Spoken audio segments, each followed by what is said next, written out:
Olá, tudo bem? Sejam todos bem-vindos aí, quem tá vendo, ouvindo.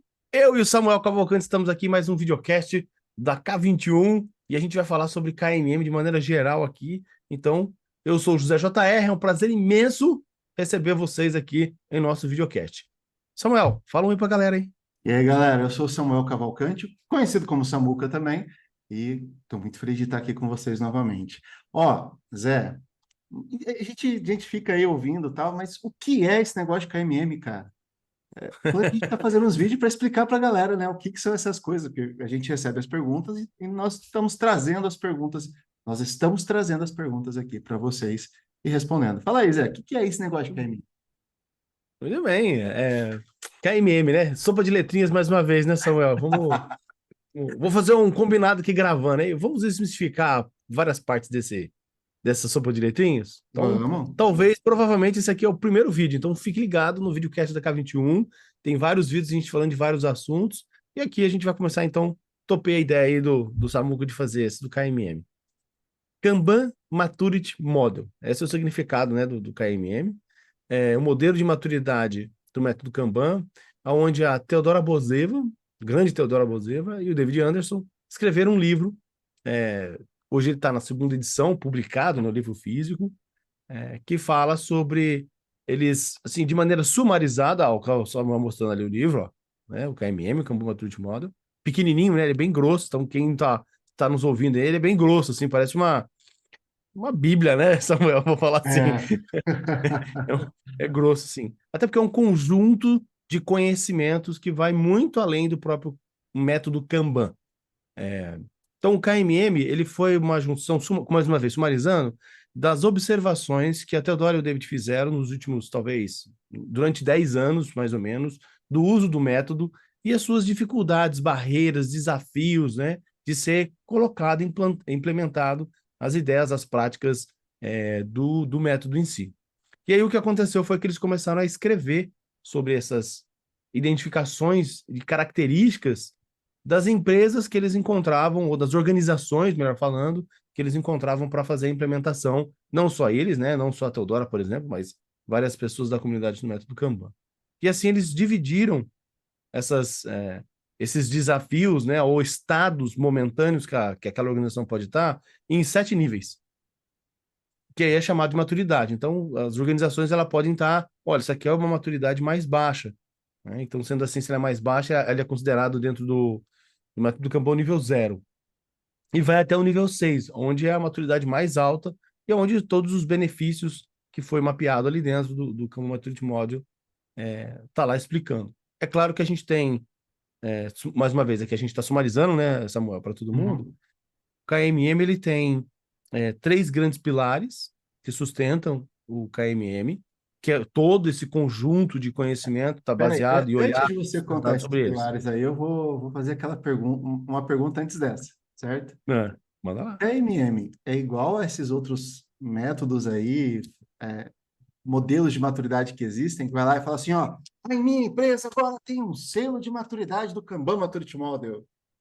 Ah, boa. Tá comparando com, por exemplo, com o ISO, CMMI, MPSBR, certo? Que são, entre Exatamente. aspas, podem ser considerados modelos de maturidade também, porque eles têm níveis que você vai atingindo, você vai melhorando. Boa pergunta, Samuca. Grand Place to Tem Work. White, tem Corbett, tem vários, dependendo Ah, do que você estiver falando, você vai encontrar. A IT Mark é um europeu, o ML ProSoft é mexicano, o MPSBR é o brasileiro, o CMMI é o americano internacional, e assim vai embora, tá? o de melhores empresas para trabalhar também é um selo, né? É um selo, mas eu sinceramente eu não sei se ele tem níveis de maturidade, Samuel. Ah, O boa. Great Place to Work, que é esse que você está falando, Isso. GPTW. Eu não sei se eles dividem o processo para analisar em vários níveis de. Mas todos Aí esses é que um eu falei próximo tem, vídeo. do Vamos PSBR. trazer a galera para falar desse selo aí, desse Ah, campo. boa, legal. É, então, o KMM, ele, assim, sua pergunta, não vou falar que é capciosa, não, mas ele é bem inteligente, eu falar assim. É, Na concepção inicial, pelo menos depois que foi publicado, escrito pela primeira vez, é, pelo menos a informação que até chegou até mim, Aham. não existia verdadeiramente uma intenção de ter uma auditoria oficial para uma instituição que ia lá validar e carimbar. Sua organização é de nível X. Aí você ganha o selo, como todas essas outras que eu acabei falando aqui. A empresa ganha realmente um selo e você pode divulgar. Sou CMMI 5, sou MPSBR-G, né? Sou ITIL, sou isso, sou aquilo. Não tinha. Mas também, se um dia tiver, entender aqui dois pontos. Não é que eu, pelo menos particularmente, não sou contra que você tenha uma auditoria, né? O PSBR, por exemplo, vai ao auditor, quer dizer, todos eles é até isso, vai ao auditor e vai checar se você fez todos o que condiz ali com aquela maturidade, com aquele nível que você está buscando, e vai procurar as evidências que você faça assim. Tem um ponto que eu trago, então, mais uma vez, hoje, oficialmente, não existe esse auditor dentro do KMM. Isso não quer dizer que não vai virar no futuro. Sim. É Não igual, dá para saber. Zé, é igual, por exemplo, o primeiro livro do David Anderson sobre Kanban, ele fala que não queria que o Kanban virasse um modelo de maturidade. No livro. Mas ele fala ao mesmo tempo que é o modelo, que o método Kanban ele é evolucionário. Então, a gente não consegue lutar contra uma evolução, e se fez sentido chegar até o Kanban Maturity Model, a gente não sabe qual que é o futuro. Por enquanto, estamos assim, né? Beleza. Eu É estou isso entendendo o aí. que você está trazendo. Vou trazer uma curiosidade sobre esse ponto também, Samuel, que você trouxe. Um dos pontos que você trouxe.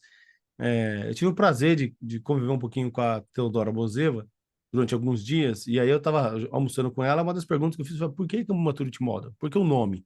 E ela me contou que eles não queriam chamar de maturidade, não queriam colocar a palavra maturidade dentro do que eles estavam fazendo. Mas eles não encontraram outra palavra, outro termo que mostrasse isso que eles estavam fazendo. A própria Teodora, ela era do CMMI, ela era Hum. muito forte dentro do CMMI, uma pessoa realmente envolvida na construção. E aí, no final, quando veio o KMM, surgiu mesmo, aí deixaram o nome KMM, porque o que fazia sentido, mas a intenção não era que fosse algo assim. Mas dado que hoje é assim, esses níveis de maturidade, eles, como eu falei, vai de 0 a 6, né? O que a gente tem é que a gente pode chamar aqui rapidamente, só para todo mundo, se caso você nunca ouviu falar sobre esses níveis, você tem o nível 0, que é o nível inconsciente, em português a tradução, em inglês é oblivious, e aí é aquela que você apenas está fazendo por fazer. Então, na verdade, você está. O principal objetivo é ter as coisas prontas. Esse é o único benefício e também o pensamento das pessoas que trabalham. Outro, o segundo no nível 1, né, na verdade, depois do 0 vem o 1, é focado em times, sumarização. Então, os processos de trabalho começam a ser emergidos, você começa a ter uma entrega meio inconsistente, mas você começa a ter uma coesão entre as pessoas. Nós somos um time agora, não é cada um por si, né? E aí é focado em times, e aí talvez vocês tenham visto aí até squads, equipes, né, que foram criados. A galera faz camiseta da squad, nome da squad, brasão da squad, né? Não sei. Você lembra disso, né, Samuel? A gente já viveu isso, né? E aqui não quer dizer que é uma coisa ruim, é apenas um fato que foi detectado. Falar, então isso aqui, você melhora as suas entregas, você tem alguns benefícios, mas o foco principal aqui que está dando aqui, por isso que eu estou dando sumarizando, é focado em times. O nível 2 já é orientado a Cliente. cliente, ou dirigido ao cliente, né? Onde você começa a olhar mais para isso, para o cliente em si, o processo, você já começou a organizar esse processo, então não é simplesmente focado só no time. Agora toda a empresa começa a olhar um pouco para o cliente, por isso que é orientado ao cliente. Mais uma vez, estou sumarizando aqui, né? Depois vem Fit for Purpose. É, Fit for Purpose é quando você já tem processos alinhados e o cliente está satisfeito com a entrega. Então, o cliente ele está à frente, a gente está orientado ao cliente e melhoramos isso. Então, eu tenho processos consistentes e entregas, resultados consistentes. E quando a gente vai para o nível 4, acrescenta isso tudo olhar de risco. Então, até então, a gente estava. Eu costumo dizer que até o nível 2, nível 1, nível 2, a gente meio que está tentando fazer a empresa sobreviver, sabe? No nível 4, a gente acertou olhando para o propósito, e no nível. A empresa não, desculpa, a organização.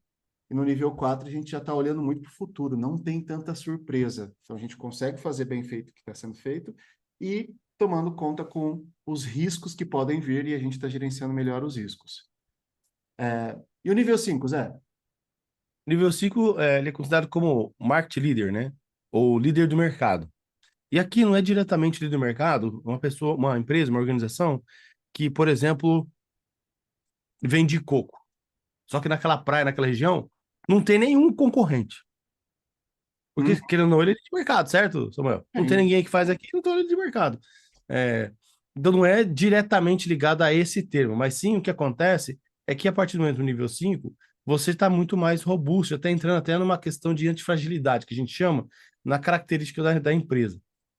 Que os processos agora estão super otimizados, ele está fazendo uma entrega muito melhor sobre isso, então ela já está até economicamente, claro, pode estar, sim, sendo líder de mercado financeiramente falando, né, vendendo mais, ser o nível que as pessoas mais compram ou lembram. Aí tem N fatores aí de terminologias de marketing sobre líder de mercado. É, só que ele já está começando a antecipar problemas. Então, quando o nível 4, o Samuel falou aqui sobre gerenciamento de risco, né? Então, você está olhando o risco no nível 4, o nível 5 ele já está antecipando isso. Não é mais só olhar, mas assim, ele já está se preparando, ele já está vendo o que está acontecendo. É, todo o processo está mais, ele começa a se tornar mais adaptável à realidade. Ele sai de uma estrutura mais robusta, e aí que o termo que eu estou usando robusto é no nível 4 você se torna uma organização robusta. O que é isso? Os problemas vêm, batem em você, e você está forte, firme, consegue absorver esses problemas. Quando você começa a virar líder de mercado, você começa a ser mais adaptável. Você começa a ser antifrágil, até um dos termos, né, do Taleb, que a gente usa muito também no KMM. Você já começa a entrar nesse ponto que o antifrágil é aquele onde os problemas vão chegar e você começa a se aproveitar do problema para ganhar alguma coisa com ele. Então, até tem uma analogia que eu faço, amor, que a gente que gosta um pouquinho de alguns temas, né? Para quem não assistiu um filme, tem um filme muito bem que mostra o que é ser antifrágil, na minha opinião, que é o Pantera Negra. É um filme da Marvel, de desenho, se você não gosta, mas se você quiser pegar um trechinho e olhar, é bem interessante que ele usa um uniforme tecnológico, né? A roupa dele é pura tecnologia lá do Pantera Negra. E quando ele leva um murro, por exemplo, uma batida, esse uniforme absorve a energia e acumula essa energia para que ele possa usar depois contra os próprios inimigos. Então, isso seria uma antifragilidade, que é os problemas vêm para a empresa aproveita esse grande problema, esse risco, o que estiver acontecendo, e ela aproveita para ganhar. E um dos exemplos da vida real que eu aprendi, que eu nem lembro quem me contou, mas porque eu não sou da região, é que no Rio de Janeiro, quando chove, Samuel, na saída dos metrôs brotam pessoas com guarda-chuva, vendendo guarda-chuva. Entendeu? O que tem a ver? Tem a ver que surgiu um problema, a chuva, né? Aí a pessoa consegue pegar. Ah, se é um problema, então eu vou vender guarda-chuva, as pessoas vão se adaptam muito rápido para fazer aquela venda. Então imagine se uma empresa, quando um problema aparece, ela aproveita um problema e traz o mais rápido possível uma solução para Perfeito. aquilo. Ela não fica parada. Faz sentido, Samu? Sim, sim, perfeito. E E o. aí o nível 6 que é o último, né? Uhum. É o Build for Survival, né? Que é o Construtor construído para para. sobreviver. Aí aqui a gente está usando exatamente todo esse conceito que eu acabei de falar na sua, talvez na sua totalidade, né? Então, Ô pode Zé, falar. mas e quando. Como é que a gente olha para esse, define esse número? Primeiro, agora vamos lá, vou trazer aqui. Primeira coisa, gente, quando a gente olha para esses números, é difícil de colocar o número para uma instituição inteira. Quando a gente fala de organização, nós estamos falando de um escopo de engajamento de pessoas para um serviço. Então, um serviço dentro da empresa, um trabalho dentro da empresa, um fluxo, ele pode ser considerado uma organização. Então, parte da empresa, a gente pode chegar um dia lá fazer um trabalho com o pessoal e falar, olha, vocês estão com características de maturidade 0 e outra parte da empresa pode estar com características de maturidade 4, certo? Então, isso é um fato. Então, é difícil de ir lá e dar um selo para a empresa, pelo menos por enquanto, em como estamos desenhados aí com o Kanban Maturity Model. Mas, Até dá, né, Samuel? né? Mas aí a gente vai ter. Até dá para fazer assim. Aqui, Talvez a pessoa vai o quê? Medir a empresa inteira, somar, dividir, né? vai Pelas fazer uma. um, dois, três, quatro, ele vai tirar a média, olha, isso aqui é a média e tal. Mas dá para fazer uma visão, até tem executivos que às vezes me perguntam sobre isso, ou Uhum. gerentes, sabe? Boa. Ah, mas eu queria ver minha organização, como é que a gente faz para fazer essa medida? É, dá para ter uma ideia. quando você olha de maneira macro para uma empresa. Deixa eu olhar aqui no nível mais alto, senta com os executivos e aí você tenta olhar todo o conteúdo que existe do KMM, tenta, né, fazer a identificação daquela maturidade, você até consegue ter uma ideia. Mas uma das coisas que eu falo, e aí eu tenho relatos disso também, que, pô, é verdade o que você está falando, é que é muito subjetivo quando faz o movimento amplo, porque você não conhece muito a realidade do front do que acontece, do front que eu estou falando, assim, do que acontece realmente nos departamentos, nas áreas, ou no caso que é o melhor, ou mais correto falar dentro do KMM, os serviços da empresa, né? Como você muito bem Uhum. disse, orientado a serviço. A gente está olhando o serviço da companhia, tem vários serviços sendo rodados, e a gente vai olhando isso por serviços ou por áreas que fazem mais de um serviço. Boa. Então, um pouco fica meio, até o momento, fica um Ah, pouquinho teve um caso. estranho, sabe? Não, Teve um a caso que resposta nós não é igual. fizemos, você e eu fizemos uma prévia, né? E uma área, um serviço da empresa, Unidade de negócio, né? uma unidade de negócio estava com maturidade 3 para 4, né? E a outra unidade de negócio estava com maturidade 2 para 3. E aí? Como é que fica? Né? Como é que fica É. isso, no geral? Ah, né, então agora a empresa. Beleza, eu entendo o que você trouxe, e se a gente olhar, talvez, de um ponto de vista de board, de como as coisas estão se conectando, agora quero fazer. Agora Uma- quero executar. E aí, Zé, para a gente indo para o encerramento aqui, para o pessoal entender mesmo o que é o Kanban Maturity Model, o KMM, como é que funciona? Eu vou lá, pego uma lista de práticas, é só olhar, ver se as pessoas estão fazendo as coisas e pronto? Ou tem alguma coisa a mais além dessa lista de práticas? Como é que é isso aí? Né? Como é que é o Boa. Mais uma olhar? vez sumarizando. Boa. Mais uma vez sumarizando para todo mundo. Esse é o primeiro vídeo sobre o KMM, né, Samuel? A gente se comprometeu aqui entre Vamos nós fazer a gente falar vários. mais. Então, esse é o primeiro inicial. E vamos Fique trazer ligado nos convidados próximos também, vídeos. né? Vamos trazer Claro. convidados também. O KMM, ele tem três pilares. Então, o primeiro ponto, eu tenho que olhar em três visões. Esses pilares que são cultura, resultado e práticas. Não necessariamente nessa ordem, até porque o símbolo disso é uma mandala, né? Um medalhão redondo, assim. Eu não gosto de chamar de medalhão, que é uma mandala, na verdade. Então, são três pilares. E você tem que sustentar e analisar a organização em cima desses três pilares. Se você pegar só a cultura, né, é como se fosse um banquinho de três pernas, não vai parar. Você não consegue ver realmente o todo. Então, dado que a gente olha para esses três pilares, você perguntou, é só fazer um check nas práticas ou em tudo que está descrito dentro do livro, né? Ah, eu faço isso, faço isso, faço isso, faço isso. O ponto é que você vai sim olhar quais são as práticas que aquela organização faz, baseado no Kanban, mas mais do que isso, eu aqui vou falar para vocês, tá? Essa é a opinião do Zé, e como eu tenho usado. Como que eu uso essas práticas e vou dando check, eu vou olhando, sem olhar uma coisa que o KMM traz. Qual é a evidência que você tem aquela prova? Porque se eu perguntar para o Samuel, Samuel, tem isso? Tem isso? Tem isso? Tem. Eu quero olhar a evidência sobre aquilo. Além disso, eu tenho que olhar a evidência, qual é o grau de confiança da evidência que foi feita. Porque para quem já fez ou trabalhou com modelos de maturidade, como eu ajudei a implementar alguns, vou dar um exemplo deles, do MPSBR, por exemplo, a gente, muitas empresas, eu vi isso acontecer, criavam evidências para o auditor. Então, quando ele fosse lá, ele ia ver lá que tinha uma ata da reunião tal, blá, blá, blá, tá aqui o textinho, blá. Mas, na verdade, nunca aconteceu aquela reunião do jeito que está descrito na ata, ou criar apenas a ata por criar a ata para poder ter essa evidência.